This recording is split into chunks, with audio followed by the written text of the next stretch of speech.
west till they bury me. I'm one west till they bury me. I'm one west till they bury me. I be one west to the death till they bury me. One west till they bury me. I'm one west till they bury me.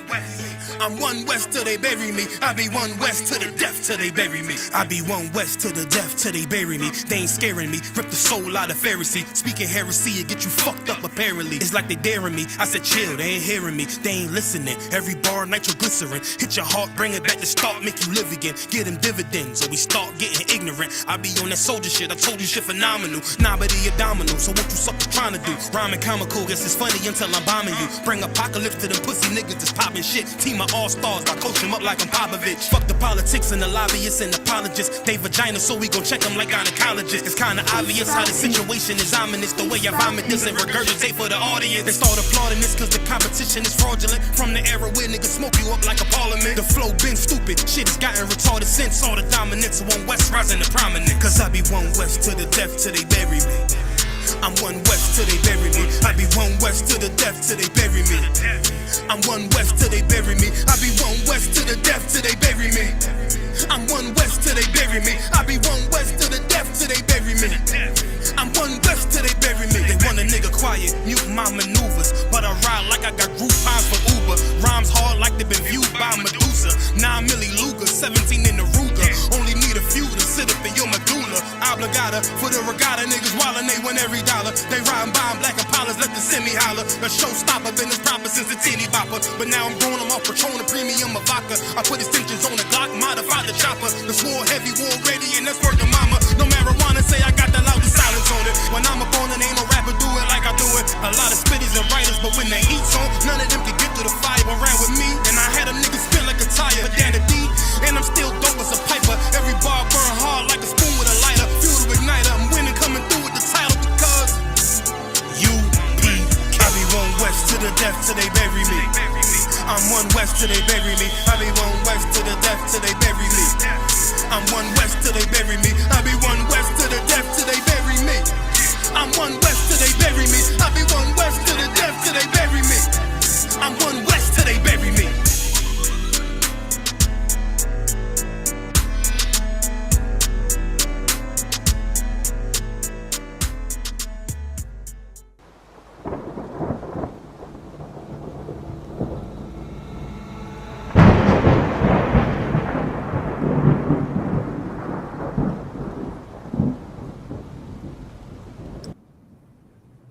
All right. Shalom, Israel. You live with the Israelite School of Universal Practical Knowledge.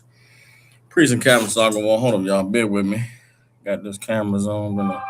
Okay, not too much. Don't zoom out too much. Come on, camera. There we go.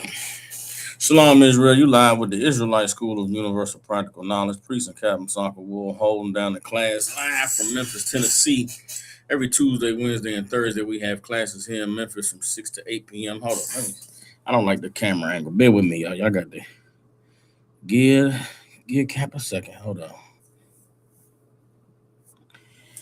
Oh, boy. Let me see something. Hold on. Y'all got to bear with me, man. No, I think I did it. That's what I wanted. Nah, it is what it is. I'll be here all day trying to get this thing right. I don't. There we go. I be liking that right there, but it looked crooked, so it's throwing me off. But I don't think it's throwing y'all off. I think it's just me. I be OCD sometimes. Come on, man. Hold on.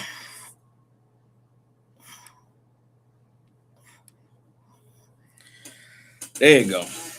Now it's straight. All right. Shalom, Israel. You live with the Israelite School of Universal Practical Knowledge. Priest and Captain Soccer will holding down the class live from Memphis, Tennessee. Every Tuesday, Wednesday, and Thursday, we have classes here in Memphis from 6 to 8 p.m. Central Standard Time. Since 1969, the Israelite School of Universal Practical Knowledge has been teaching so-called Blacks, Hispanics, and Native Indians the truth according to the Bible. What is the truth? The truth is that so-called Blacks, Hispanics, and Native Indians descend from the greatest people that have ever walked on the face of the earth. The Bible identifies us as the lost 12 tribes of the nation of Israel. And in the year 2026, there's nothing more important than for God's chosen people to learn the truth of who we are where we come from, and what our purpose is on this earth. So what we like to do with these classes is go into this book called the Bible, and give brothers and sisters an opportunity to gain the wisdom, knowledge, and understanding that the Most High has placed inside of this book, so that we can come back to being the people that He called us to be and reclaim our righteous place on the earth as kings, priests, princesses, and daughters of Zion. With that being said, if there's any brothers and sisters that have questions online, all you have to do is type them in. If anybody has questions in the room, all you have to do is raise your hand. If there are no questions, we'll get into the topic of tonight's class. What you see on the screen is Jeremiah 51, the collapse of America. All right. Last night, we concluded the Feast of Purim. I taught a class titled The Audacity of Mordecai. Very good class, very important for brothers and sisters to understand how these stories in this Bible, or the records that we read in this Bible, are not just stories. It's not just fantasy feel-good stuff. It's not anecdotes, that just has good wisdom for you to ponder and think about. The Bible is the book of the living God, and these words in this book are alive. You understand? The instructions, the laws, the rules, everything that God established for His people in this book still apply to His people today. And seeing that we are God's people today, all of the consequences and repercussions for our disobedience to God are present in the earth today. And all of the promises and the rewards and the blessings that come from obeying God are present for us to obtain in the earth today. With that being the case, there's also prophecies and words from the Most High against other nations that have dealt treacherously against God's people, that have tormented them and oppressed them and done them harm and done them evil. And God speaks about their fates and the consequences of their actions as well. And Jeremiah 51 is a prophecy concerning the fall of the Babylonian Empire that Jeremiah delivered in his lifetime, being carried captive as the Israelites were being carried captive into Babylon. Jeremiah actually did not go into Babylon. Jeremiah went into Egypt as the Israelites were carried into Babylon. But the Lord gave Jeremiah the word to prophesy against Babylon concerning its fall. And that word that Jeremiah spoke to Babylon is the word that applies from the Lord to America today. And as we see all of these things going on with this war in Iran and the kicking up of the Third World War, it's necessary for brothers and sisters to understand that things are only going to continue to get worse for America. America is not going to rebound and go back to being the great nation that it once was. America's time is coming to an end. You understand? And as America's time comes to an end, the Lord is calling for Israel to rise. The Lord is calling for His people to now reclaim their identity, reclaim their culture, reclaim their heritage, and to reestablish themselves as the people God called us to be on the earth. Everybody understands. And actually, so it's important to understand that part of this prophecy in Jeremiah 51 extends into other parts of the book of Jeremiah, right? Towards Jeremiah's end, the Lord gave word to Jeremiah to prophesy about the fall and the rise of various empires. You understand? And so there's a lot that's in Jeremiah 50, a lot that's in Jeremiah 49 of the Lord prophesying against other nations. Jeremiah 48. Jeremiah, really, yes, okay. Let me see. I'm looking through the Bible now. Really, it's Jeremiah 45. You start in Jeremiah 45, the Most High prophesies the destroy. Jeremiah 44, the Lord prophesies the destruction of Israel. And as he speaks about the destruction of Israel, he starts to begin to speak about the destruction of Egypt and the destruction of Philistia and the destruction of Moab and these other nations that came up against the children of Israel. The Most High prophesies their destruction and things that were going to happen to them in that day. That word came to pass in that day, but that word is also going to come to pass again in this day, concerning these enemies of the children of Israel. But if you wanted to read from Jeremiah chapter 50, starting at verse 29, it begins the prophecy against the pride of Babylon. And it goes on down. But we're going to start at Jeremiah chapter 51. Now, there's a news report that came out today saying that, and this is why I believe all of these prophecy scriptures that are in the Bible are very important for brothers and sisters to understand today, because the Christian church and the religions of our oppressors are about to begin heavily discussing the prophetic nature, the prophecies that are contained in this book called the Bible.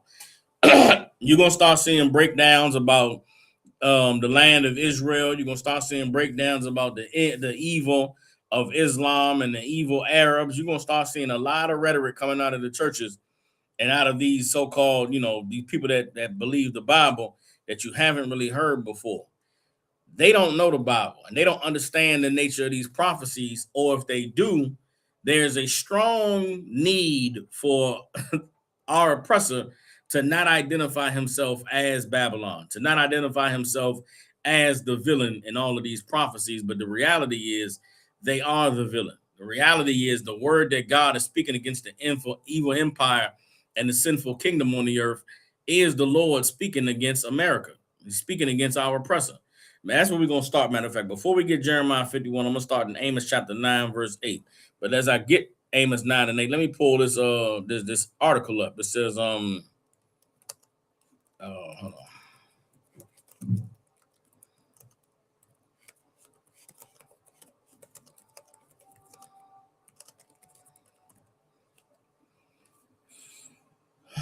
So here we go. It says,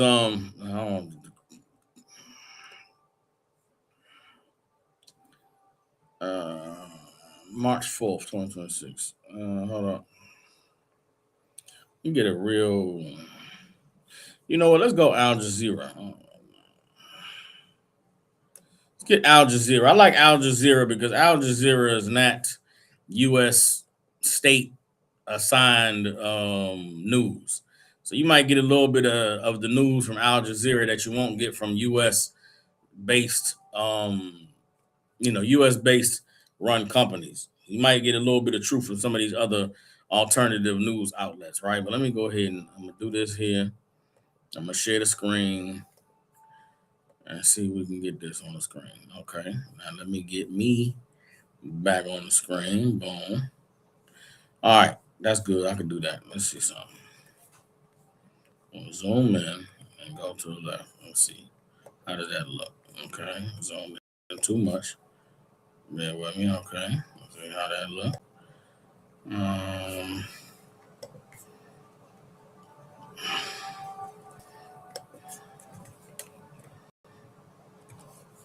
All right. Okay, this ain't working. Let me do. Nope, that ain't working either. Do this. No, I don't like that. All right, here we go. So you see that it says why are the U.S. and Israel framing the ongoing conflict as a religious war? Right? It says U.S. troops reportedly told that the war in Iran is intended to bring about biblical end times Armageddon. You understand?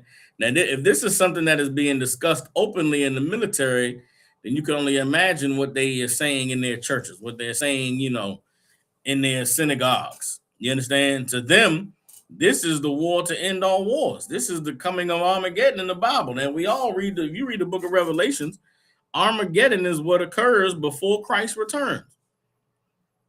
And so there are conservative Christian Americans who believe that Donald Trump was sent by God to bring about the return of Jesus Christ. Those Israelis over there with Benjamin Netanyahu. Now, these Israelis are not Bible believing people. They don't follow any of the Bible's prophecies or believe in anything the Bible says. They use religion to stir up emotions in people. They use religion worse than your pastor does. Your pastor uses, God and music and dressing fancy clothes to get you out of your money. The devil that the Bible speaks of, our oppressor, uses religion to get people to go and give their life in war. They use religion as an excuse to slaughter and commit genocide against people even though they are not a people that believes what the book says or does anything that the book says the people who serve God should do. But to stir up the troops and to get the troops, really engaged in the war and focused on the battle, they tell them, you're servants of God. You are doing God's business going over there and unaliving these Arabs. You go and fly these bomber jets and drop these bombs, and you dropping it on hospitals and dropping it on, schools where children are. You're doing God's work. We're going to show you in the Bible what God said concerning these end times and what's going to befall the people who would wage war and would shed blood across the earth. All right. Reading the story a little bit, it says, as conflict in the Middle East enters its fifth day on Wednesday, American and Israeli officials are pushing rhetoric suggesting that the campaign against Iran is a religious war. On Tuesday, Muslim civil rights organization, the Council of on American Islamic Relations condemned the Pentagon's use of this rhetoric, deeming it dangerous and anti-Muslim. Let's keep reading. Let's see what else they got to say. It says the United States and Israel began their attack on Iran on Saturday and have continued to carry out strikes on Iran. Since then, in retaliation, Iran has hit back at targets in Israel and U.S. military assets in Bahrain, Saudi Arabia, Qatar, the United Arab Emirates, Iraq, and Cyprus. A U.S. watchdog has reported that U.S. troops have been told the war is intended to induce the biblical end of times. U.S. Secretary of State Mark Rubio also recently stated that Iran is run by religious fanatic lunatics. Everybody understands. Says, what are American and Israeli leaders saying? U.S. watchdog Military Religious Freedom Foundation said it has received email complaints that U.S. service members were told the war with Iran is meant to cause Armageddon or the biblical end times. Everybody understand? An unnamed non-commissioned officer wrote in an email to MRFF that the commander has urged officers to tell our troops that this was all part of God's divine plan, and he specifically referenced numerous citations out of the book of Revelation returning to Armageddon and the imminent return of Jesus Christ. So this is what is on the hearts and the minds of our oppressor who is sending people to go die out there in the Middle East. They believe that this is an honorable, righteous thing for them to go and kill and die in the name of their God, and to inspire the troops to give their lives and to fight harder and to kill more. They are saying this is God's will and you are fulfilling biblical prophecy. Well, let's read the Bible. Let's read some of these let's read some of these prophecies and see what the Bible says concerning who's right and who's wrong, who's on the right end and the wrong end of this biblical prophecy of the end times. All right. So again, I want to get the book of Amos. I want to say it's 9 and 8. It might be something else. My memory served me correct. See, there we go. I ain't getting too old. I ain't old yet. I got some more years to go. We're at Amos chapter 9, verse 8. Here's what it says. It says, behold, the eyes of the Lord God are upon the sinful kingdom, and I will destroy it from off the face of the earth, saving that I will not utterly destroy the house of Jacob, saith the Lord. Most High said that his eyes were against the sinful kingdom. What's the sinful kingdom? The sinful kingdom is America. The sinful kingdom is this Western power, this Western empire. Now, during the days of Amos, the sinful kingdom was Babylon. You understand? The sinful kingdom were the ones who was ruling over everybody and had conquered the land at that time. That prophecy applied then, and because we serve a living God, it applies today. And think of every generation where there's been this sinful kingdom, where there's been the center of all evil and all wickedness and all oppression of people around the earth. God has destroyed all of them. Think about all the empires that have risen and fallen on the earth. You think about the Greeks and the Romans. Before them, it was the Persians and the Medes. Before them, it was the Babylonians. Before that, it was the Egyptians. Before the Egyptians, it was the ancient Babylonians, the way, way back Babylonians. Nimrod and them. That's who was running it. So the Bible, these words that the Lord prophesied they are they what they call them? They're manifold, meaning there's layers and they can apply more than once. The Lord said that he sees the sinful kingdom. The Most High is watching down, man, and he sees the oppression of God, of his people. He sees the evil that Donald Trump and his administration was doing with our brothers and sisters with ICE, deporting people, separating their families. The Lord sees all the evil that they were doing with the Epstein Island and the, being sexually assaulting children and women and the LGBTQ community, all of the children that have been violated, young boys that have been violated, that grow up and are told that, you wasn't a victim. You weren't somebody who had something horrible happen to you. You were born that way and you wanted to do those nasty things that you did when you was a child. All the evil, the drug addiction that was pushed on black and brown communities in this place. Even today, the white man's such a diabolical fiend, he'll poison his own people. That meth and all of that, what is it? Meth and what's the other one start with an F? What's the drugs that they doing now? Doing meth. What's the other one y'all know that they doing? Whatever them drugs are that's killing people, getting them all high and out their mind. All of that's being done by our oppressor. All that's being pushed by our oppressor. The legalization of marijuana and, all of the evil that they do.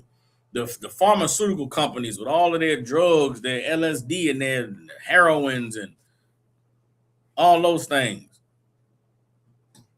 That is all the doing of our oppressor. And the Lord said he sees it. Fentanyl, that's what it was. The water says, I appreciate you. Fentanyl, I thank the Lord. I've been out of the streets for so long, I don't even remember the damn name of the drugs. Fentanyl, heroin, cocaine, marijuana, all those things are being pushed by our oppressor. And the Lord said he looked down from heaven and he sees it.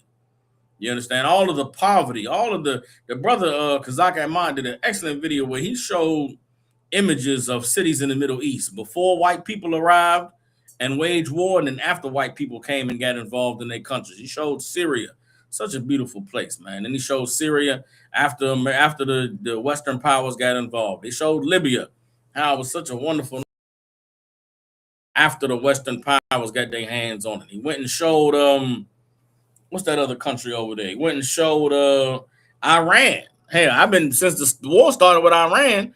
They've been doing all type of specials about the history of Iran and how Iran used to be Iran was a cool old hippie place back in the 60s and the 70s.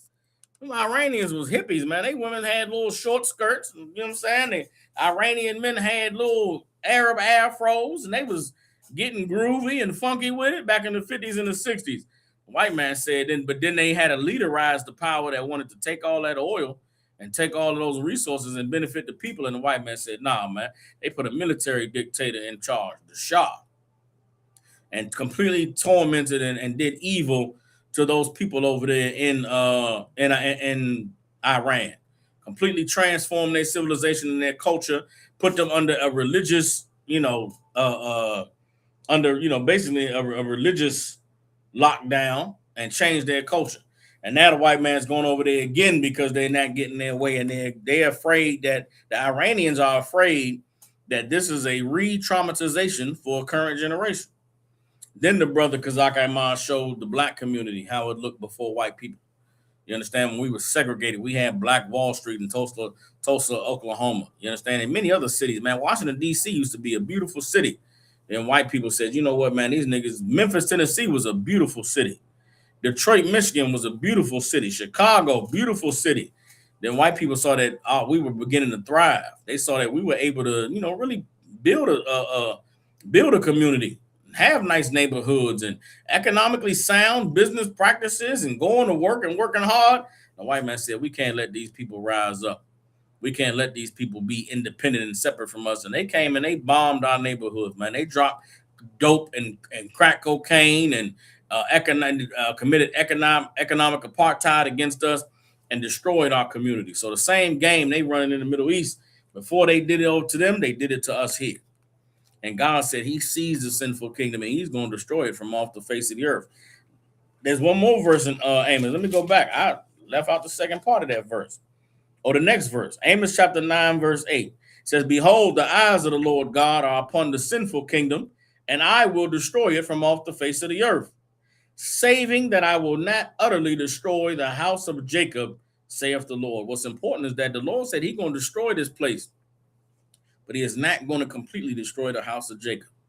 Meaning what? While America falls and while America is destroyed, the Lord said he is going to preserve and protect his people. Not all of his people, those of us who are obeying him, those of us who are doing what he said to do, those of us who are honoring the Most High by acknowledging that his word is living, that he's living. And these biblical prophecies that applied to Babylon in the past, they are applying to our oppressor today. The words of deliverance that were prophesied to us then are the words of deliverance that are being prophesied to us today. And so it's best that we learn how to obey the Lord and be who he called us to be, because he is going to destroy the sinful kingdom from off the face of the earth, but he is not going to utterly destroy the house of Jacob. Everybody understands?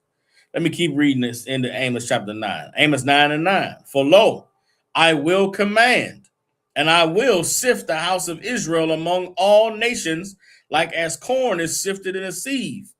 Yet shall not the least grain fall upon the earth. You understand? The Lord right now on the planet is sweeping down with a giant, a strainer, sweeping the earth with a strainer, and all the dust and the dirt and the nasty stuff is going to fall out the bottom of that strainer. But what's being caught and gathered is the children of Israel. You understand? There's some brothers and sisters in class today that I haven't seen in class before. Most High in Christ. You understand? The Lord is now gathering his people together because we are seeing how serious the times are. The Lord is showing us how real things are getting. And it's now the time that we should find out what we need to be doing to please the Lord, so that as he destroys our oppressor, we don't get caught up, you understand? And we don't become, what do they call them? Collateral damage. You want to make sure that you're someone that's standing on the side of the Lord so that you could be protected as he brings this oppressor down. Let me take a second, man, to say shalom. Yahweh Shem Yahweh Shabrak Thumb to Zion. You know what I'm saying? Shalom to Joel and Agri, Sister Anaya, Sister Shawabah, the brother Ben Israel from Mississippi. Shalom, my Lord in Christ. My sister Asa out there in California, the rib of the brother Leonard, and the sister Nazamana out there in Louisiana, rib of Officer 5000 Matabar. Definitely appreciate y'all tuning in. All right. One more verse here in Amos chapter 9. Now we're in 9 and 10. All the sinners of my people shall die by the sword, which say the evil shall not overtake nor prevent us. Now is not the time to be siding with your oppressor. Now is not the time to be caught up in the misinformation concerning the prophecies of this book. Now is not the time to be believing that Revelations was something that applied to the Roman Empire. It ain't got nothing to do with America and what's going on today. Let these devils lie to you if you want to. The Bible is talking about the time that we are living in right now. And what's prophesied to happen in this time is a lot of bloodshed, a lot of souls returning to the Lord. But then there's souls that the Lord wants to go into the kingdom. On the right hand, we're going into the kingdom to rule, to have authority, to be glorified. On the left hand, there's people going into the kingdom to be slaves and servants, to be judged and punished for all the evil that they've done. And that's what we're going to read about tonight in Jeremiah, the 51st chapter. All right, so we'll understand as we go into Jeremiah, the 51st chapter, Jeremiah is prophesying the destruction of Babylon. That destruction of Babylon correlates with the collapse of America in the days that we're living in now. And that's what we're going to go into, all right? So this is Jeremiah chapter 51, starting at verse 1. It says, "Thus saith the Lord, behold, I will raise up against Babylon and against them that dwell in the midst of them that rise up against me, a destroying wind." And the Lord said, in the midst of Babylon, meaning what? In the middle of the empire, the Lord said he's going to raise up a destroying wind. He's going to, like a hurricane or a tornado, right? Now, I want you to think of the Western powers right now. I want you to think of America right now. For the last 6 or 7 years, after Donald Trump lost the election in 2016 or 2020, that January 6th, insurrection that they tried to pull at the Capitol, That was absolutely the white man fighting to change this country into a dictatorship. They tried to pull a military coup, as America has done in many other countries, and they failed. But that was the beginning of that strong wind being stirred up in the midst of Babylon. And it carried over throughout the entire Biden administration. It carried throughout the whole COVID with the shutdown and the mask and the vaccines and people not trusting the government and people saying they trying to take our freedoms away. And then in 2024, they had an election and Donald Trump was elected. And Donald Trump won that election. And immediately when Donald Trump was inaugurated in last January, it's been a whirlwind since then. And that whirlwind with the ICE, with Doge and the government cuts, with all of these executive orders that he passed, we're in a time now where Donald Trump has just sent the country to war and did not acknowledge or pay attention to any of the laws concerning him needing to go to Congress to get approval. And that's it's creating a storm within America. Just a few months ago, they were beefing with NATO about Greenland. Donald Trump put these tariffs against Canada and against Europe and against France and against England and Germany. He went over there to the summit and told them, listen, they don't like what I'm doing, man. I'll put 100% tariffs on all the French wine and all the French liquor. All of that turmoil is that destroying wind that is being talked about here in Jeremiah. Let me keep reading. Jeremiah 51:2, and I will send unto Babylon fanners that shall fan her and shall empty her land. For in the day of trouble they shall be against her round about. Against him that bendeth, let the archer bend his bow. And against him that lifteth himself up in his brigadine, and spare ye not her young men. Destroy her utterly, all her hosts. So this is talking about the armies being raised up. Right now, it's Iran. It seems like it's Iran against Israel and against America. But the Israelis wanted this war to start so that they could achieve their ambitions, which is to take over all of the Middle East. They said today that the Israeli army has started to invade Lebanon. A few weeks ago, I did a video showing a Tucker Carlson interview with the U.S. ambassador to Israel, Mike Huckabee. And Mike Huckabee said on record that Genesis 15 promises the land that Israel is in right now to Abraham's descendants. Tucker Carlson responded and said, well, the promise in Genesis 15 encompasses Iraq, some of Iran, Saudi Arabia, Jordan, Lebanon. Are you saying they entitled to all those countries? Mike Huckabee said that's not what they're asking for right now. But if there was the war to break out and they took that land, then, that's a different story. Well, that's what they're doing now. And this war is going to result in all these other countries bending the bow and turning their archers towards America, towards Israel. Let's not even acknowledge that Israel is a thing. Israel is really America in the Middle East. You go back to the end of World War II, the whole reason why that land was annexed and was isolated and was separated is because America wanted to have a stronghold in the Middle East to keep all those Arab nations in check. And before World War II, when they brought all those Germans and Polish people into that land, the British was the ones that had control over Jerusalem. The British were the ones that had control over that land in Israel. They try to make it seem like it was just all ran by Palestinians. Before the end of World War II, British had occupied that land from the Ottoman Turk Empire. The Ottoman Turks maintained most of what was north and to the east of Israel, but that land right there was occupied by the British. After World War II, they said, listen, we're going to have a stronghold in this land. And they carved out and parceled out the land they called Israel today. But those people out there, Israel has always been supported and backed by America because it was literally just American installation in the Middle East. So when this Bible is talking about bending the bow and we speak about bombs dropping in Israel, that's the same as bombs dropping in America. Does everybody understand that Israel is not a separate force or separate nation from America concerning these prophecies that we reading of? All right. So one more time, Jeremiah 51:3. Against him that bendeth, let the archer bend his bow. Let the Iranians turn all those missiles against America.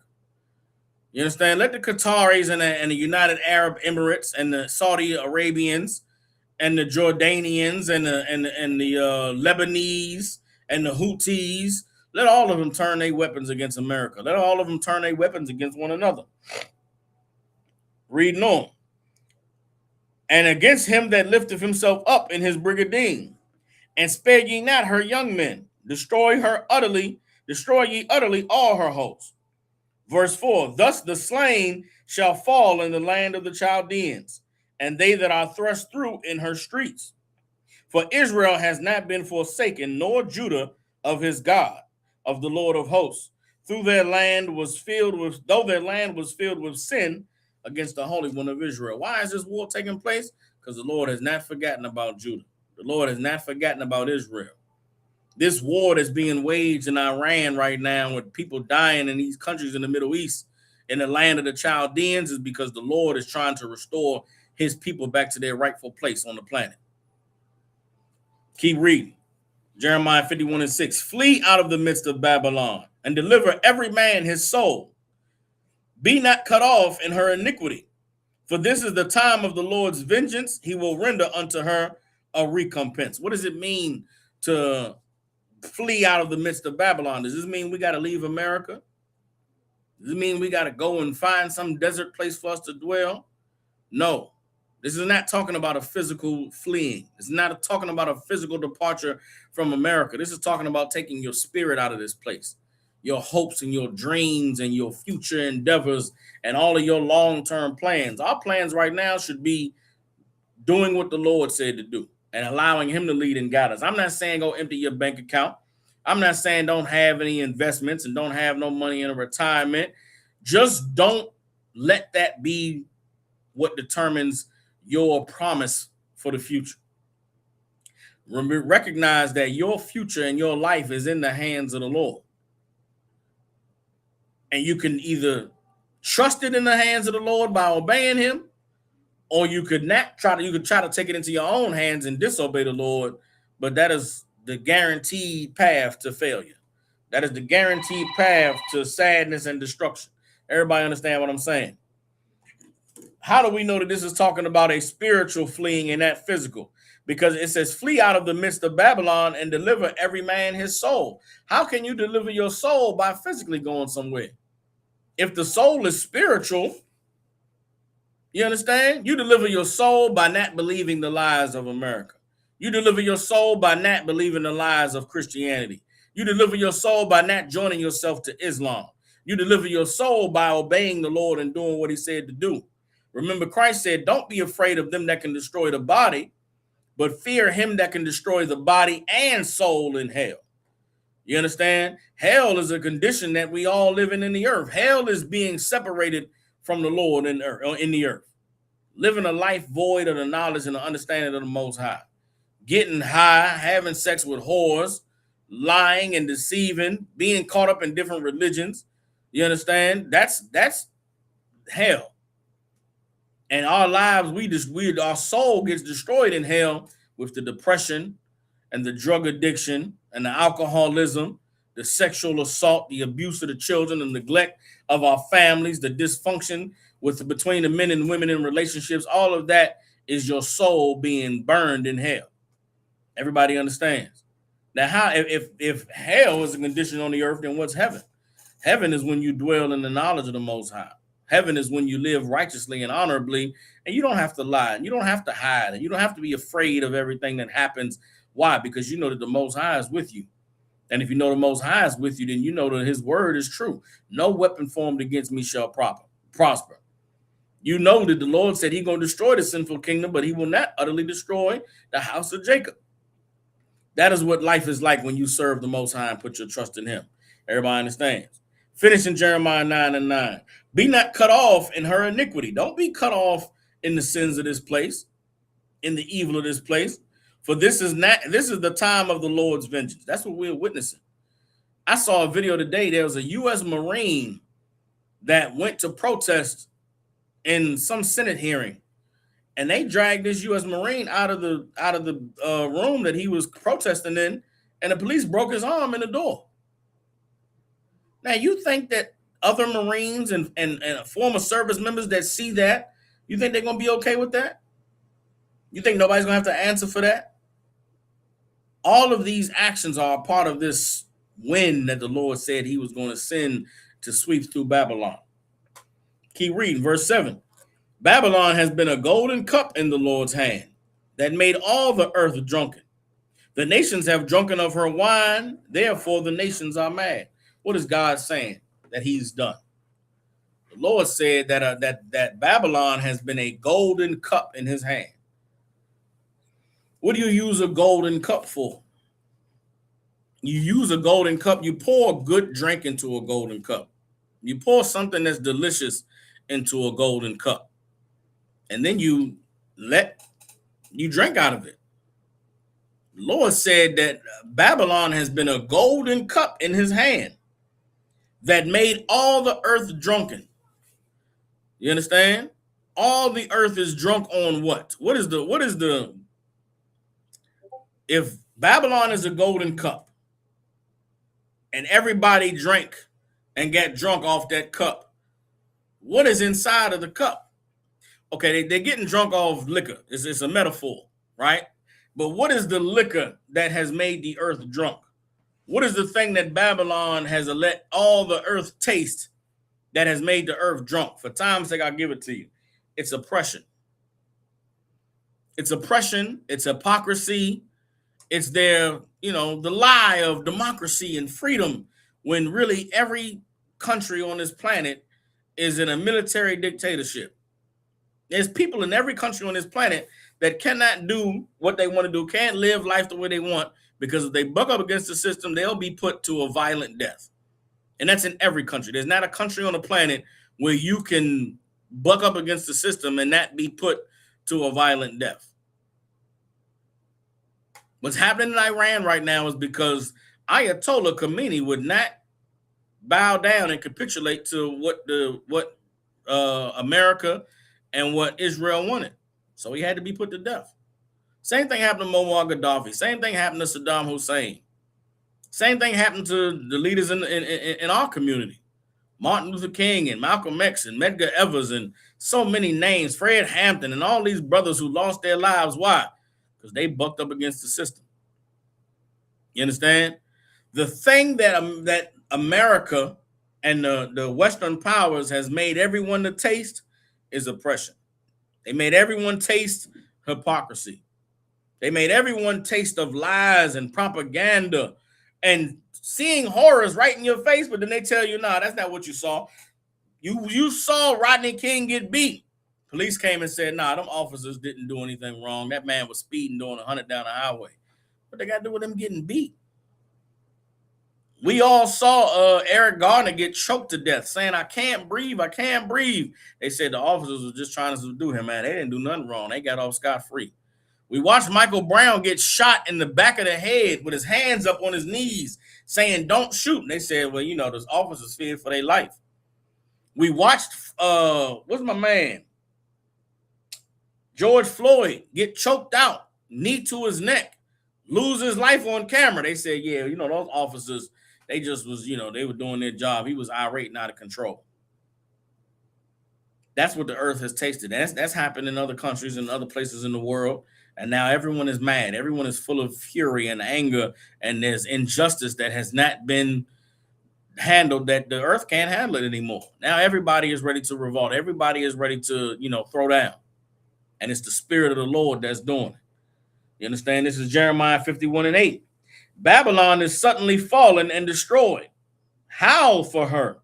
Take balm for her pain, if so she may be healed. We would have healed Babylon, but she is not healed. Forsake her, and let us go everyone into his own country. For her judgment reaches unto heaven and is lifted up even to the sky. So this is what we are going to get ready to witness. As America gets more caught up in this war that's going on in the Middle East, and as more countries get involved and get drawn into it, people are going to begin to flee America. white man talking about an immigration problem, that is not going to be an issue really real soon, because these East Indians are about to pick up and go back to their country. These Koreans are about to pick up and go back to their country. These Japanese and these Chinese, they're going to pick up and go back to their country.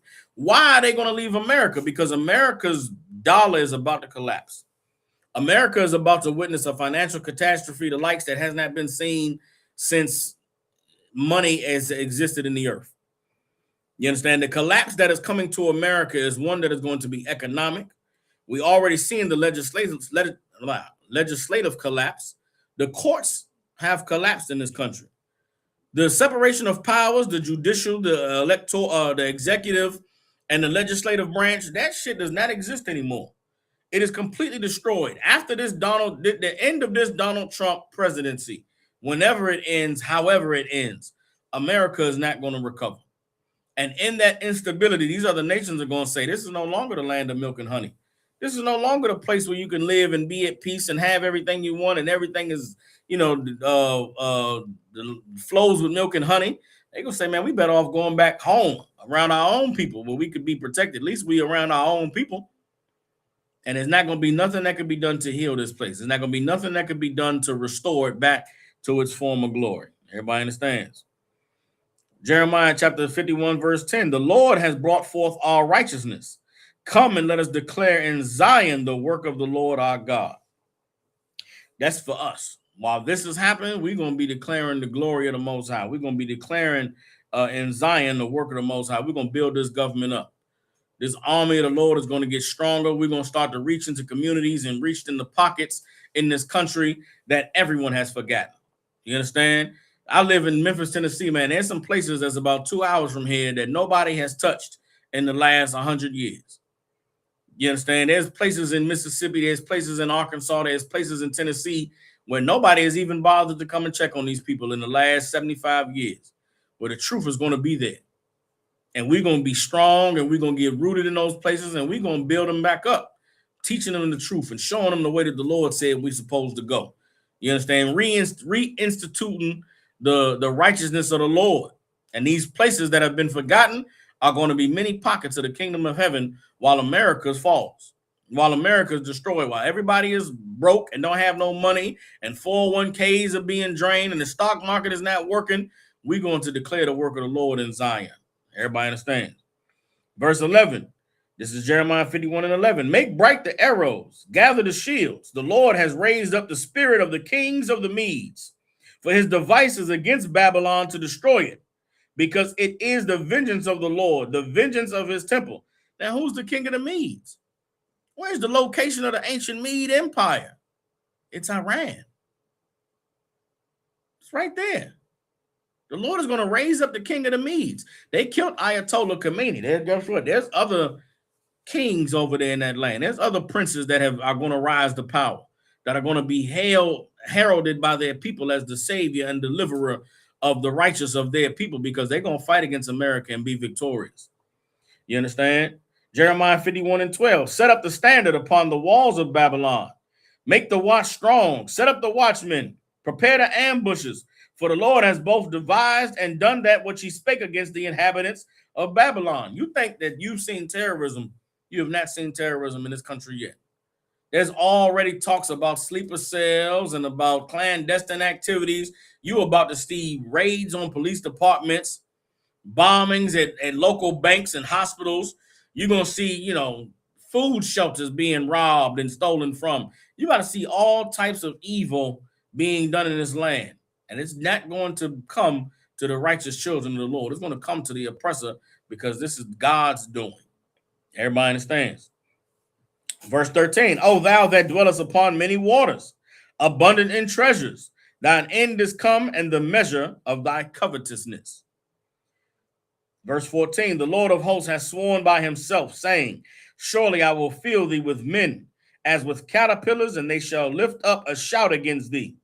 He has made the earth by his power. He has established the world by his wisdom, and has stretched out the heaven by his understanding. When he uttereth his voice, there is a multitude of waters in the heavens, and he causes the vapors to ascend from the ends of the earth. He maketh lightnings with rain, and bringeth forth the wind out of his treasures. This is the power of the Lord, The things that the Most High does, when he say something, it happens. Nobody can stop it. Nobody can put an end to it. And the Lord has said Babylon is going to fall, which means Babylon is going to fall. Jeremiah 51:17, every man is brutish by his knowledge. Every founder is confounded by the graven image. For his molten image is falsehood, and there is no breath in them. All the things they put their hope and their trust in. Listen, these devils here in America, they don't believe in the God of the Bible. You understand? They believe in the God of the blood sacrifices. They believe in the God of molesting children. They believe in the God of doing horrible evil to somebody, making them sign contracts for 1 billion years. I watched some interview. Some actress or some singer broad said that she never got famous because they tried to have her sign a 1 billion-year contract. And the interviewer was like, 1 billion years? What they mean? It's like you can sell your life away? She was like, nah, they believe in reincarnation. They believe when you die, you come back in the earth. And so you sign this contract, it's for 1 billion years. You sign the contract, live your life out in service to them, then you die. And when you come back, they find you again and you continue on singing and dancing. I said, well, goddamn. That's the God they believe in. They believe in the God of 1 billion years, you under this contract. And they believe that serving their gods is what gives them their strength, what gives them their power.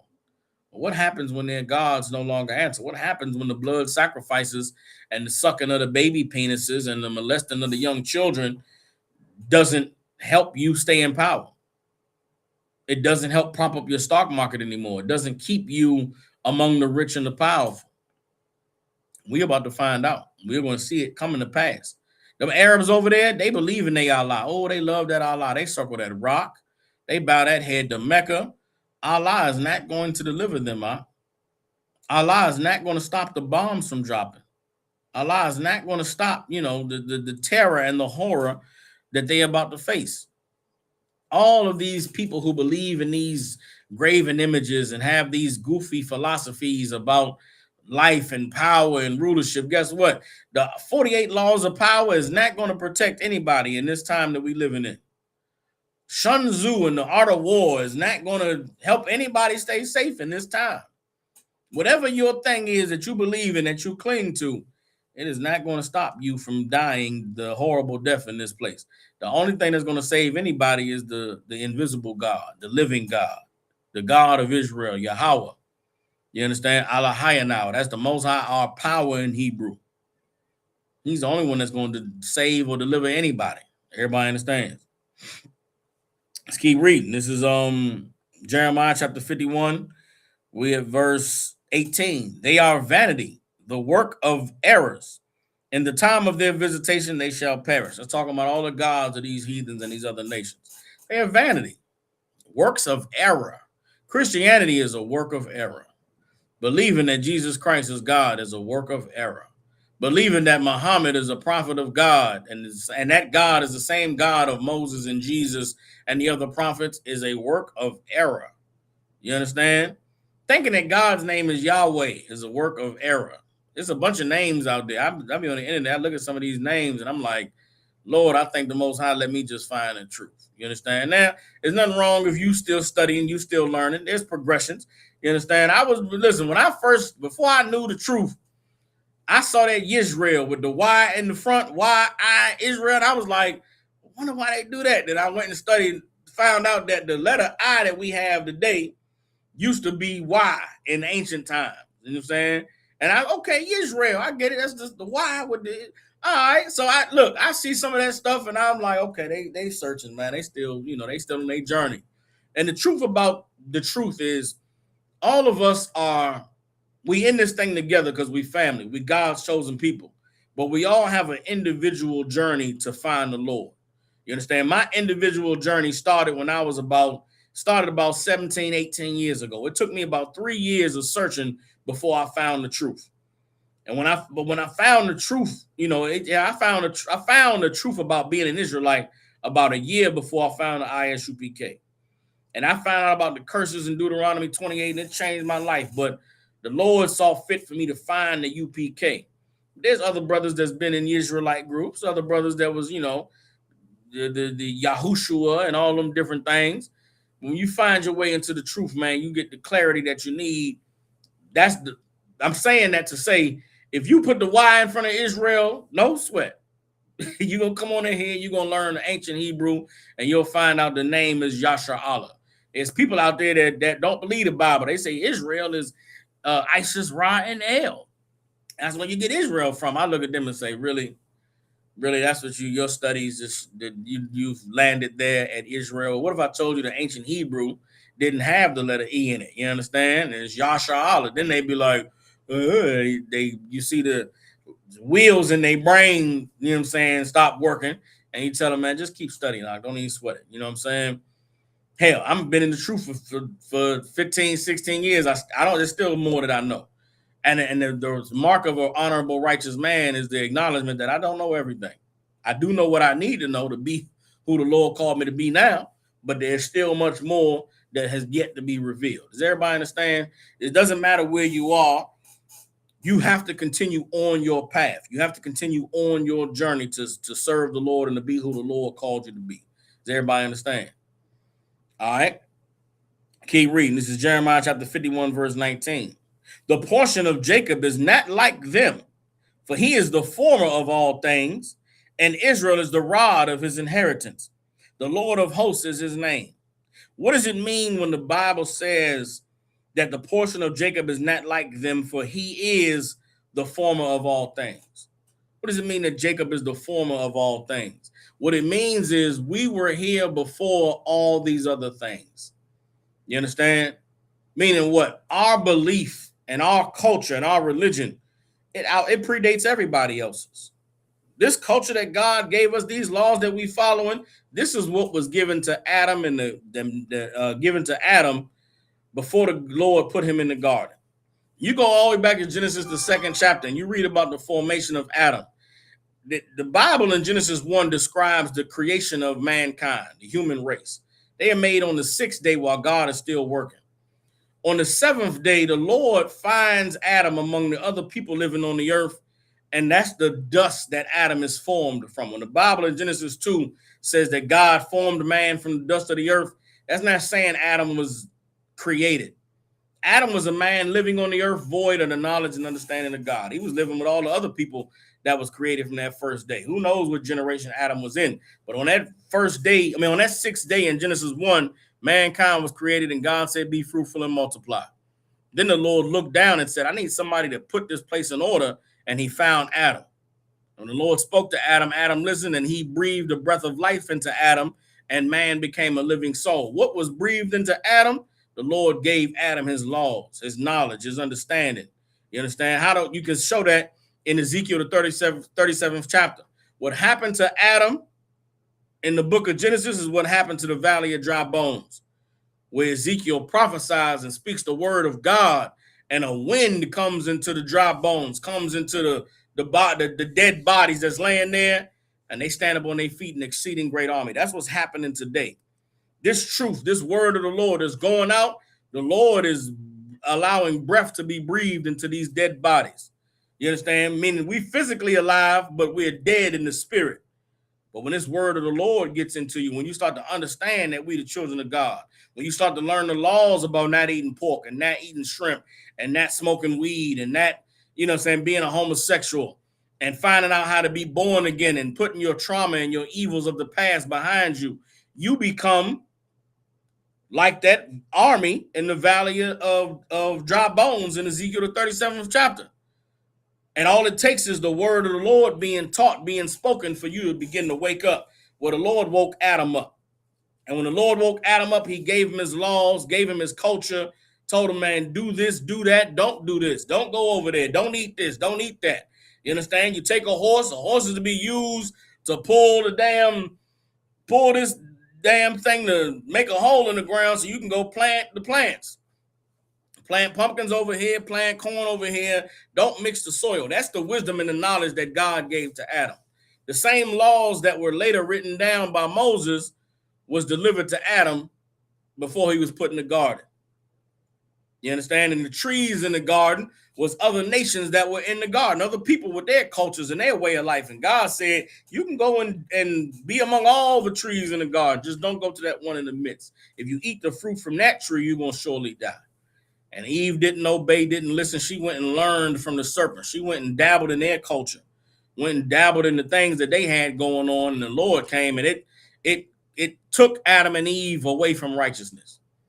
Took Adam and Eve away from their culture. They covered themselves with fig leaves so they could hide among the other nations. The Lord came looking for them and said, man, where's the man that I gave my culture to? Where's the man I gave my laws? Where's the righteous man in this place? Adam was hiding. That's the story of Genesis. You understand? It's not whatever you think whatever you've been taught.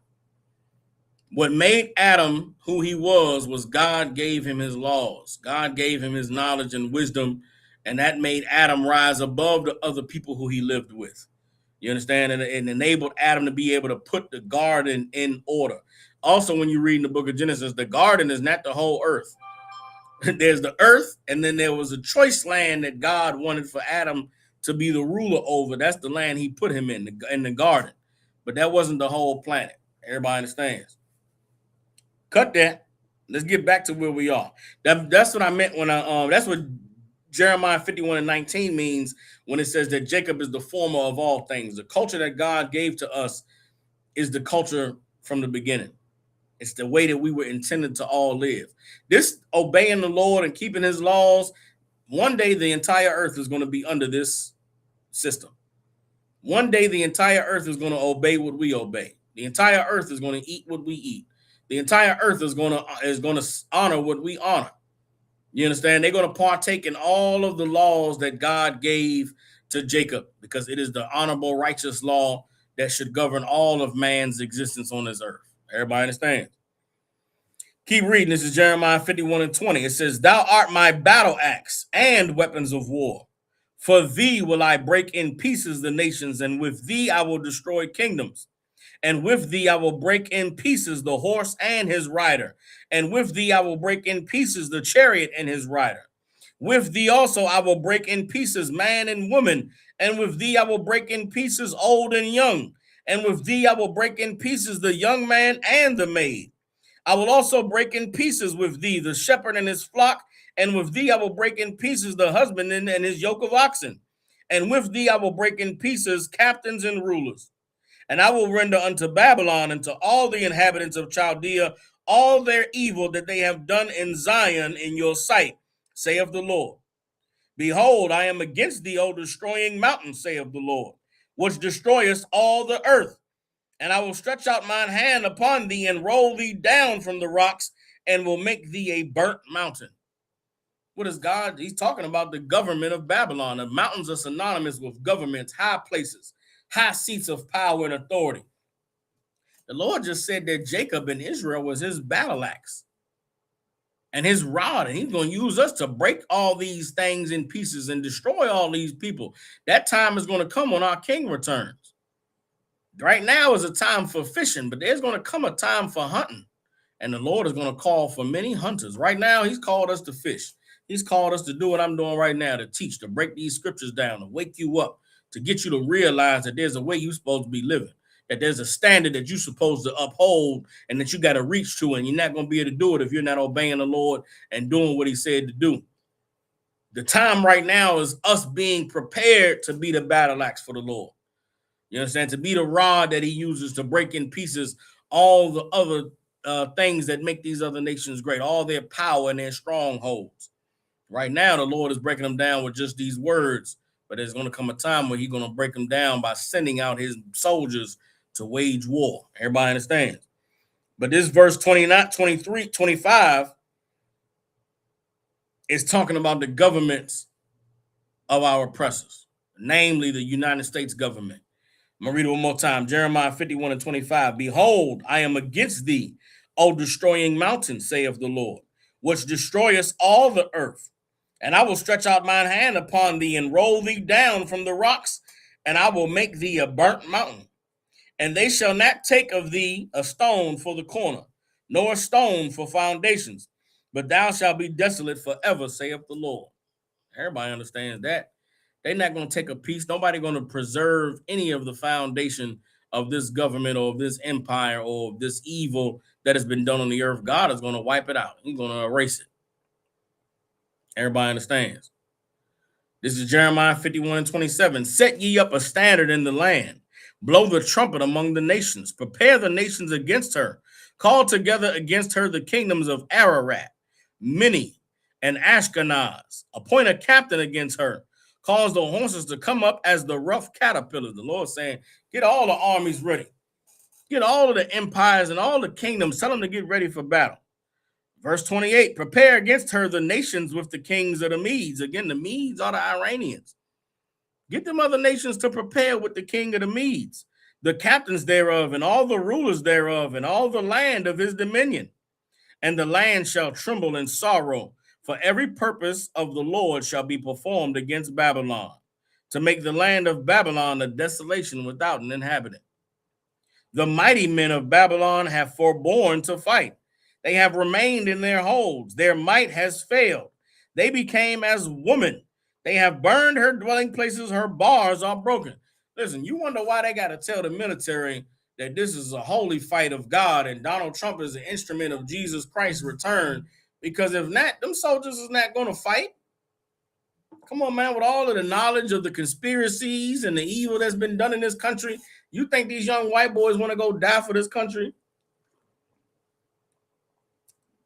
You think, listen, I'm at an age now, many of the people I grew up with, they got kids is around 18, 19.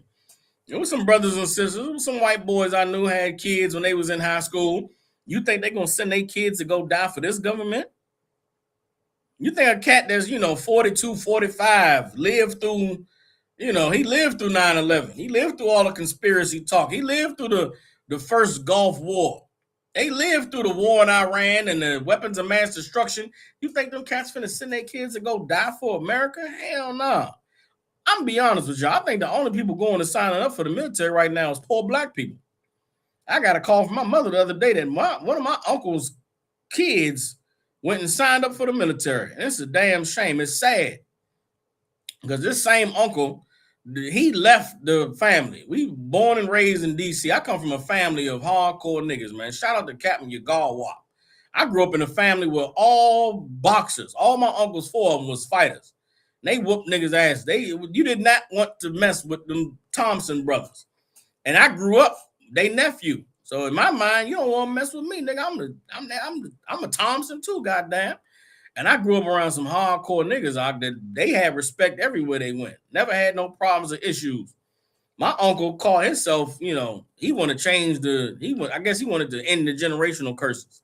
He moved out to California, married some broad, and had 4 kids and kept them boys away from the family. He didn't want his kids to know that they come from a family of, gangsters and fighters and drunkards and drug dealers and just criminal gangster niggas. He wanted his kids to be sheltered and raised in a good, loving, wonderful neighborhood with a loving family. And me and my cousins, the cousins that's younger than me that spent some time with them, come and report back to the family, man. Them boys is sheltered, man. They soft and they this and that.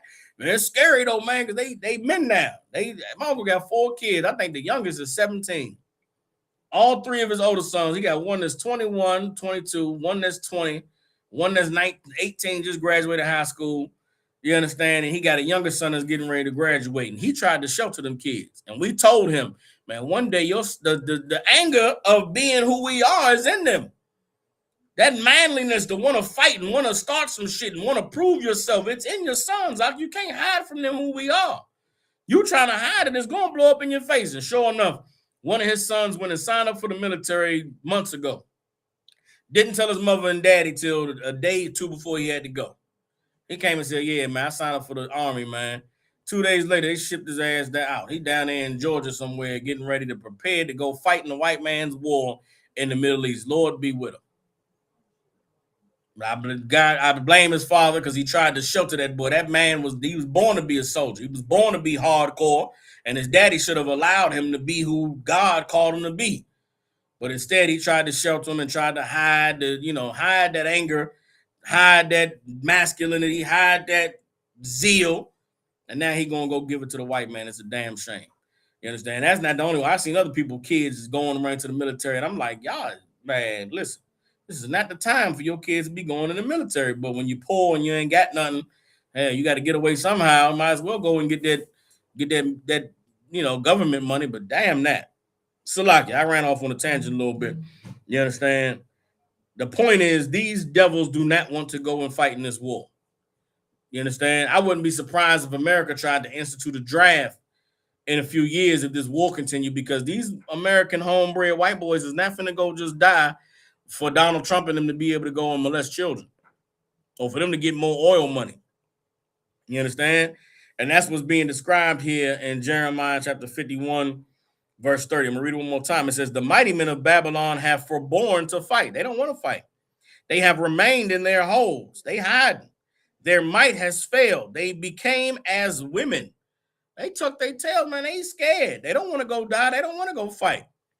Hell, some of them is literally become as women. They put on dresses and wigs and said, no, I'm transgender, man. I don't want to go and fight no battle. I'm a dainty, grown-ass man, full beard and lifting weights with a dress on, tattoos with a dress on, saying, no, I like, I identify as she, her. I can't go fight in the military. What? That's what this Bible is talking about. You understand? They have become as women. They have burned her dwelling places. Her bars are broken. Jeremiah 51 and 31. One post shall run to meet another, and one messenger to meet another, to show the king of Babylon that his city is taken at one end, and that the passages are stopped, and the reeds they have burned with fire, and the men of war are affrighted. There's going to come a time when as that war in the Middle East wages, this is going to be manifest in those places where they out battling. It's also going to be made manifest here in this country as these insurrections get started, as these militias start to come out against the government and start to fight to take back control and power of the government. It's going to be some cats holed up in a bunker somewhere, and they're going to have to, somebody going to come and say, sir, they at the door. We've got to open the door. We can't, and they're going to carry these leaders and these rulers, some of these elected officials, they're going to get carried out of these state houses. They're going to get hung in the square.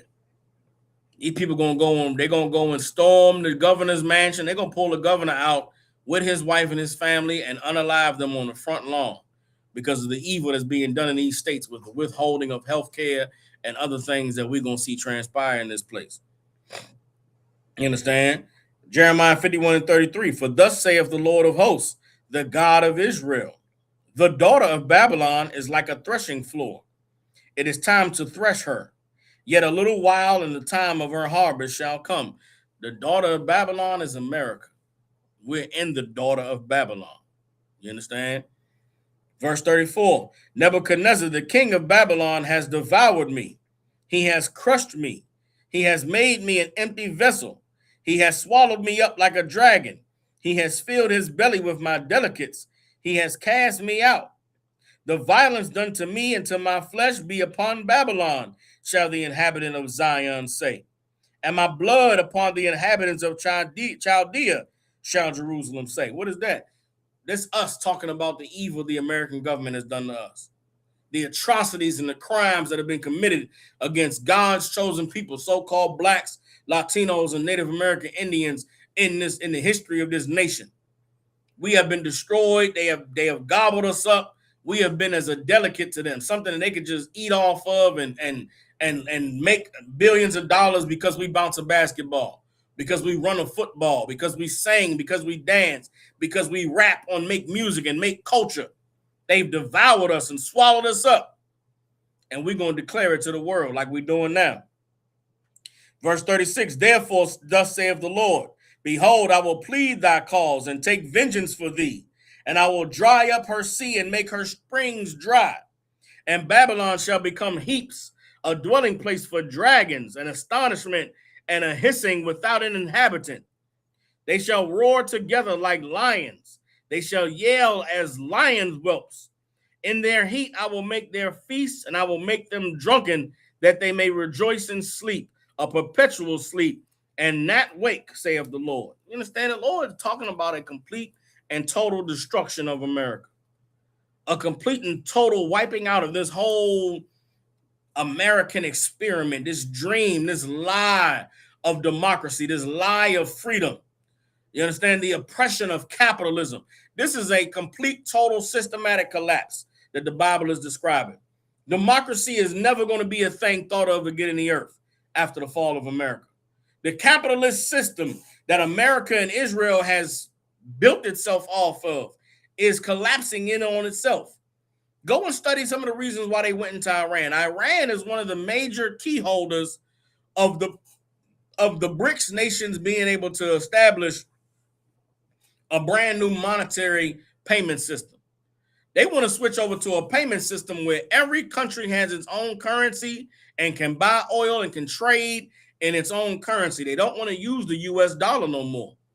But if they get away from the US dollar, they get away from the capitalistic system, and they get away from the financial reserve systematic banking system where they use fractional reserve currency creation to make fiat currency, which is debt money, to be passed around. They try to put an end to all of that. China wants to go back to a gold standard. Brazil and India want to go back to a gold standard. And the only thing that's standing in the way is America and Israel, because if the Israeli banking conglomerate gets cut out by these other nations, then all of their power and all of their influence and all of their, threat to other nations goes away. So they had to go into Iran. They had to wage the war to stop the American everything from collapsing. But there is no stopping what God is doing. There is no stopping what the Lord has already purposed. In a race to save themselves from falling into a trap, they put themselves right in the midst of the trap. Trying to delay the inevitable, they actually speeded up the fall of America. They sped up the destruction of the US dollar. The war in Iran is going to put a halt on all oil production. These oil production nations are stopping their tanks right now. In Saudi Arabia, in the United Arab Emirates, in Bahrain, they all turning off their oil spigots. If Iran decides we're not producing no oil for European nations, Europe and America halts tomorrow. You know who owns all the materials needed to make electric cars? The Chinese. I don't know if y'all know this, but the Chinese are making luxury cars that cost $30,000. Luxury electric cars that cost $30,000. America will not allow for China to sell those cars here because it would put Ford out of business. It put GM out of business. GM right now is selling a pickup truck for $120,000. A basic pickup truck is $120,000. China has luxury electric cars that you go and do this shit here and the car open up. You sit in the car and you go do some animation. You do this shit here with your fingers and the car turn on. It ain't got a physical steering wheel. You driving, you do this shit here, the car turn left. You do this here, the car turn right. America will not let you drive that car because it only costs $30,000. It's evil. It's evil. This Chinese got technology that's out in this world that you can't touch because it would be ruining America's monetary system. You understand? The Lord they trying to stop it, but it ain't gonna be able to be stopped. The Lord is just purpose to destroy this place. You understand? So let's keep reading. This is Jeremiah chapter 51, verse 40. I will bring them down like lambs to the slaughter, like rams with the goats. How is Shishak taken? And how is the praise of the whole earth surprised? How is Babylon become an astonishment among the nations? Shishak is a place back in those days, but it relates to something today. You understand? How did America fall? How did America become so destroyed? I thought America was the land of the free and the home of the brave. I thought America was the land of democracy and voting and choosing and electing your leaders. I thought America was the land where there was checks and balances in the government. There's no military dictatorship in America. Shit. Why ain't it? Donald Trump did an interview today and said nothing. Donald Trump said there is nothing that can contain my power except for my own morality. Meaning I'm what keeps my mind is what keeps the military power of the U.S. in check. Like there's nobody that can stop me from doing what I want to do. I do whatever the hell I want to do. Only thing stopping me from doing what I want to do is me. I decide what I want to do, which is an evil, horrible lie. But it is. I mean, it's if you're gonna tell a lie, that's the lie to tell. Like the lie to tell is, yeah, man, I run this whole shit. Can't nobody do nothing with me, man. I'm only thing that's restraining me is me. That's the pride and the narcissism. Y'all use that word narcissist too loosely. Donald Trump is a narcissist. That's a narcissist. You women talking about a man having more than one woman. He want to have sex with me and be with other women too. He a narcissist. No, bitch. He's just a regular man. Donald Trump is a narcissist. You understand? A man wanting to be with you and having other women is a normal man. It's a normal man to say, yeah, you down with me and I love you, baby, but I like this other lady too. He not a narcissist. He's just a regular guy. Donald Trump said nothing's holding back my power except for me not deciding to destroy everybody. That's a narcissist. Everybody understand? Jeremiah 51:42. The sea is come up upon Babylon. She is covered with the multitude of the waves thereof. Her cities are a desolation, a dry land and a wilderness, a land wherein no man dwells, neither does any son of man pass thereby. And I will punish Baal in Babylon, and I will bring forth out of his mouth that which he has swallowed up. And the nations shall not flow together any more unto him. Yea, the wall of Babylon shall fall. Verse 45, my people, go ye out of the midst of her, and deliver ye every man his soul from the fierce anger of the Lord. And lest your heart faint, and ye fear for the rumor that shall be heard in the land. A rumor shall both come 1 year, and after that in another year shall come a rumor and violence in the land, ruler against ruler. Therefore, behold, the days come that I will do judgment upon the graven images of Babylon, and her whole land shall be confounded, and all her slain shall fall in the midst of her. Then the heaven and the earth and all that is therein shall sing for Babylon. For the spoilers shall come unto her from the north, saith the Lord. This is invasion. It's other nations coming and stealing all the wealth, robbing the goods of this country. Prophesied by God. Verse 49, as Babylon has caused the slain of Israel to fall, so at Babylon shall fall the slain of all the earth. So Nebuzaradan, the captain of the guard. No, that's chapter 52. Salaki, I skipped the part. Jeremiah 51:50. Ye that have escaped the sword, go away, stand not still. Remember the Lord afar off, and let Jerusalem come into your mind. We are confounded because we have heard reproach. Shame has covered our faces, for strangers are coming to the sanctuaries of the Lord's house. This is the condition that we were in, being destroyed by Babylon. This is the Black, Hispanic, and Native Indian community for the last 500 years, man. We have been confounded. We have been a reproach. Shame has covered us. Strangers have come and taken advantage and molested and abused all the things that we hold precious and dear. You understand? Think of your life, man. Think of the things you've been through. This is what we're talking about. We were not supposed to be subject to the things we were subjected to. We were not supposed to suffer the horrors that we suffered. All of it was a result of the Babylonians destroying us and stripping us of our culture, taking away our heritage, flooding drugs into our communities to poison our mothers and our fathers and our brothers and our sisters and our uncles and our aunties and our cousins and our grandparents. You understand? We come from horrors. We come from great evil. And it was a result of what Babylon designed to be against us. Everybody understand? Jeremiah 51:52. Wherefore, behold, the days come, saith the Lord, that I will do judgment upon her graven images, and through all her land the wounded shall groan. Though Babylon should mount up to heaven, and though she should fortify the height of her strength, yet from me shall spoilers come unto her, saith the Lord. A sound of a cry comes from Babylon, and great destruction from the land of the Chaldeans. because the Lord has spoiled Babylon and destroyed out of her the great voice.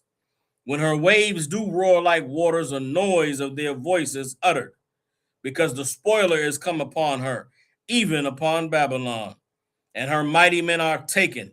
Every one of their bows is broken, for the Lord God of recompenses shall surely requite.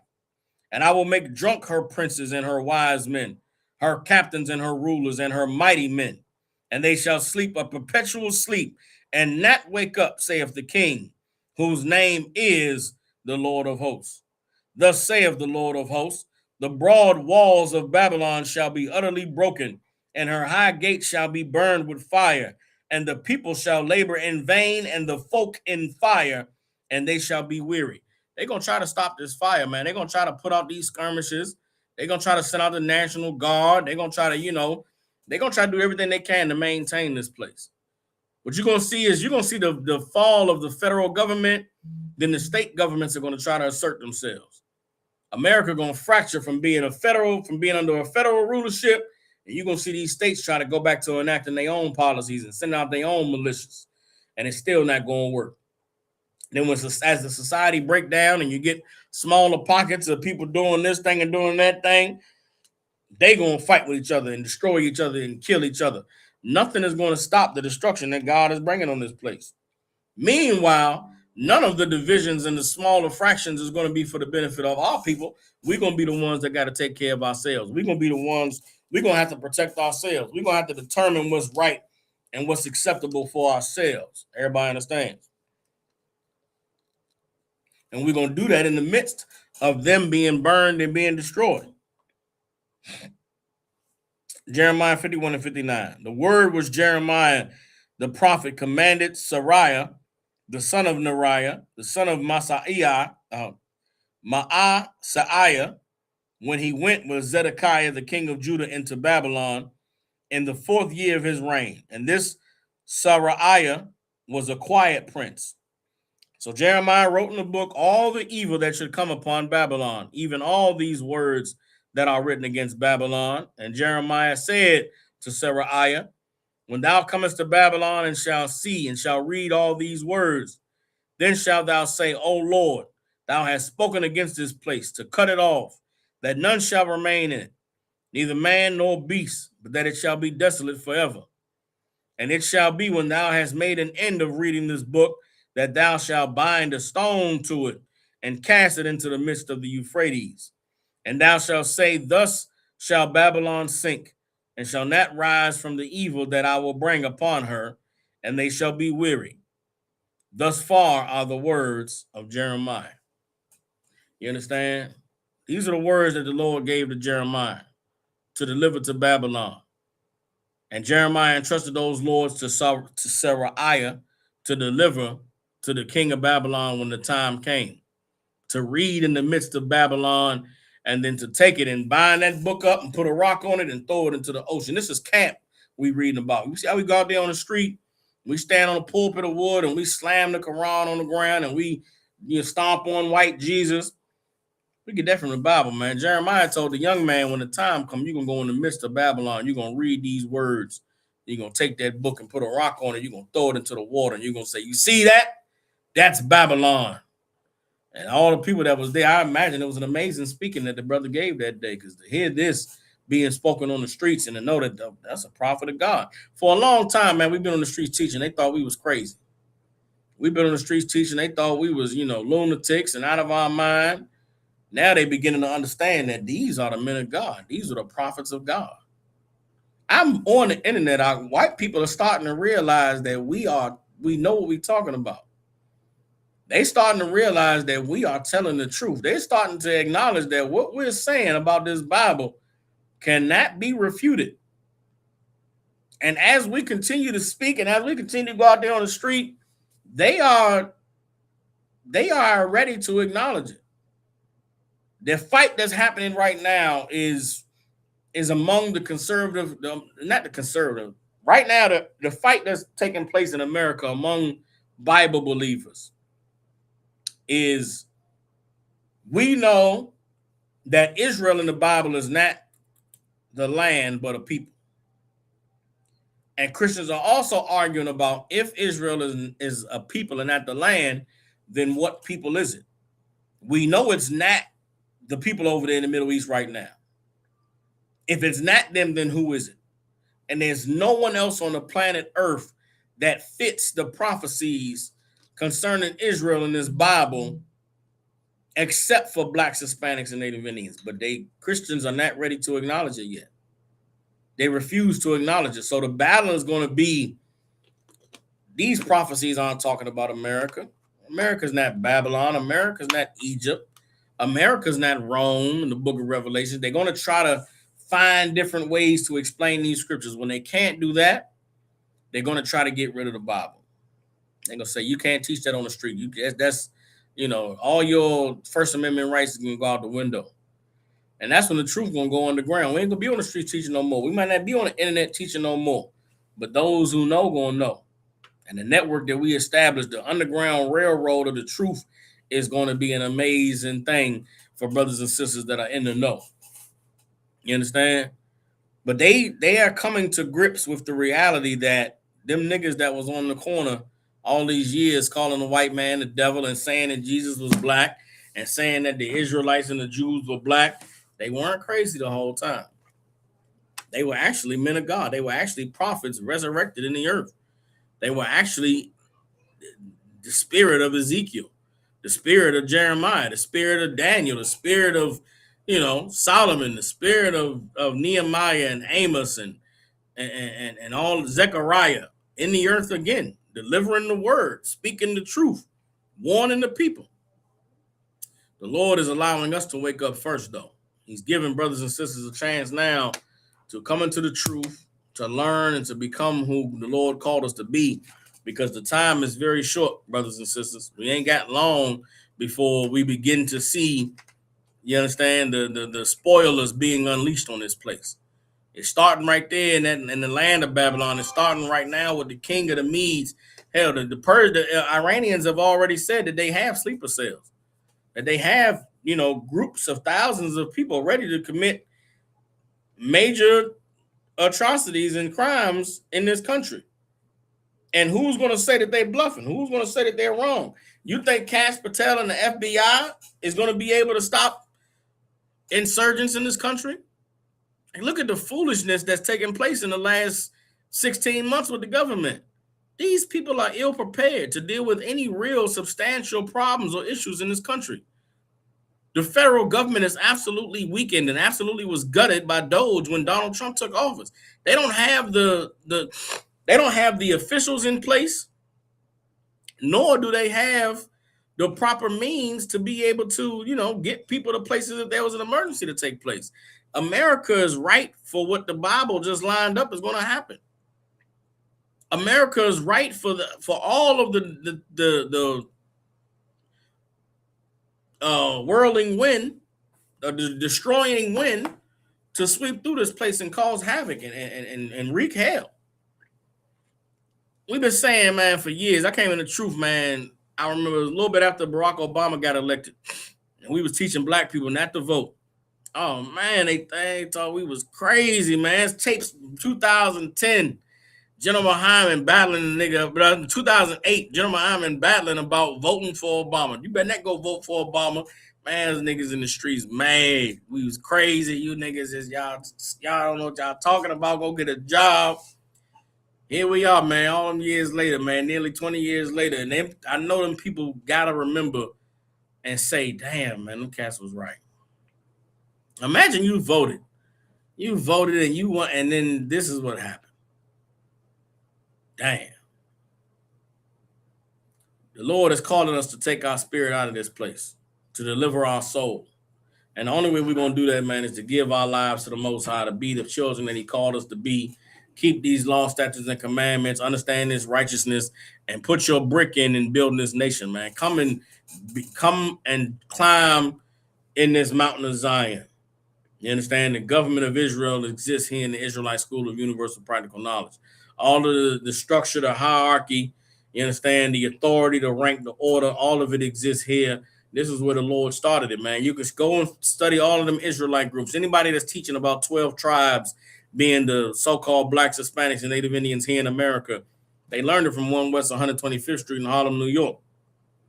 I don't care who's the teacher now. He learned, either he was in the ISUPK or he learned from a man that was in the ISUPK, and they abandoned their posts, dropped their sword, left for whatever reason. They should have came back. Commander General Yohana has been holding down the truth that was given to him when he came into the truth as a young boy in the early 80s. And that truth that was given to him is the truth that they was handed down in 1969. And now is the time for the Lord is calling us to come back, to be a nation, to be strong.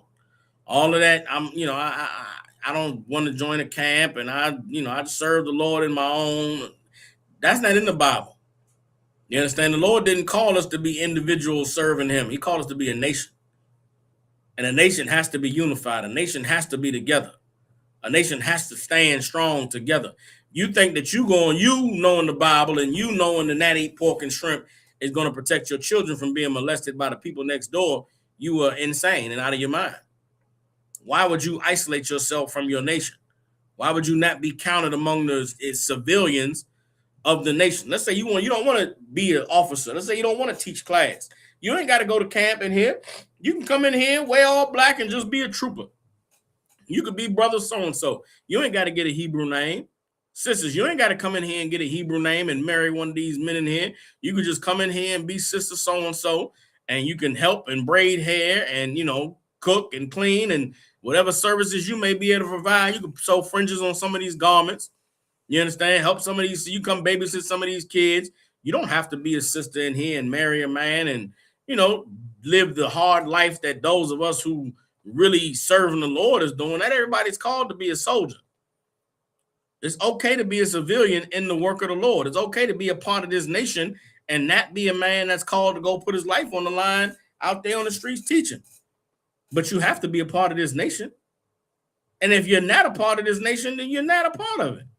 Don't come calling us in the day when your emergency comes or when calamity befalls you. It'll be too late then. You understand? Now is the time to call and say, Salaki, sir, I need some help. I got this issue. I got that issue. I say, man, get in class and check in and do what you're supposed to do. Be counted. Make sure that you're acknowledged and recognized. That's why that checking in for class is so important. We keep a roll of brothers and sisters that check in the classes. You understand? We know who's a part of this body and who's not. When the time comes when these classes ain't online no more, it's not the time to be calling and saying, yeah, man, I want to get. Hey, listen, I don't know what to tell you. Now is the time to become a part of this nation. Now is the time to put your work in to show that you are down with the men of the Lord, to become a man of the Lord, to become a woman of the Lord. You go read the Bible, man. The Lord never dealt with anybody in a vacuum. Even when Elijah was battling with the prophets of Baal, he thought he was by himself. The Lord said, man, I preserved 5,000 men that have not knelt the knee to Baal. You understand? Then he made sure that Elijah got connected with those brothers. We're the same way in the UPK today, man. You understand? You might not know just how massive and how long-reaching, you understand, this network of righteous men and women are in this truth. But trust me, it's vast. And if you're on the outside, that's because you've chosen to be on the outside.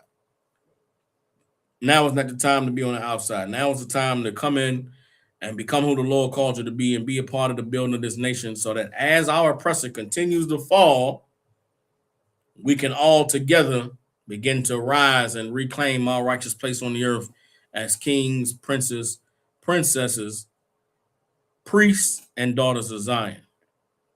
With that being said, is there any questions? Any questions in the class before I close it out? If you have any questions, I'll answer them. If not, then I'll go ahead and close the class out. Every Wednesday night, we do a show on the Commanding General Yohana's channel. If you got YouTube, just YouTube search Commanding General Yohana. There's a show that comes on Wednesday nights, usually from about like 9 p.m. Central Standard Time. Sometimes run to about 11. So if you're on the East Coast, it might start at 9 or 10. I'm not sure what time we start tonight, but between 9 and 10 East Coast time, we get started. We run for a few hours, cover the major stories, man, talk about the different things that's going on. You know what I'm saying? Heavy hitting men of the Lord on the Commanding General Yohana. Sometimes Commanding General Yohana come through and bless us with his presence with everything that's going on, man. It's going to be a good show tonight. You want to tune into that as well. So go on YouTube, search Commanding General Yohana, you understand, and find that channel. Subscribe to that channel. We go live tonight. Tune in. Of course, I'm Captain Soccer War down here in Memphis, Tennessee. We have classes here in Memphis every Tuesday, Wednesday, and Thursday from 6 to 8 p.m. Central Standard Time. All you brothers and sisters out there that's tuning in, if you got family, loved ones, people you care about, get them in contact with the Israelite School of Universal Practical Knowledge. All right? And with that, I'm going to go ahead and get the announcements. With the ISUPK under Commander General Yohana since 1969, we have been teaching so-called blacks, Hispanics, and Native Indians the truth according to the Bible. What is the truth? The truth is that so-called blacks, Hispanics, and Native Indians descend from the greatest people that have ever walked the face of the earth. The Bible identifies us as the lost 12 tribes of the nation of Israel. And in the year 2026, there's nothing more important than for God's chosen people to learn the truth of who we are, where we come from, and what our purpose is on this earth. So what we do with these classes is go into this book called the Bible, so we can give our brothers and sisters the knowledge, wisdom, and understanding, so that we can come back to being the people that God called us to be and reclaim our righteous place on the earth as kings, princes, princesses, and daughters of Zion. With that, appreciate y'all for tuning into class. I'll see y'all tomorrow. Shalom, Israel.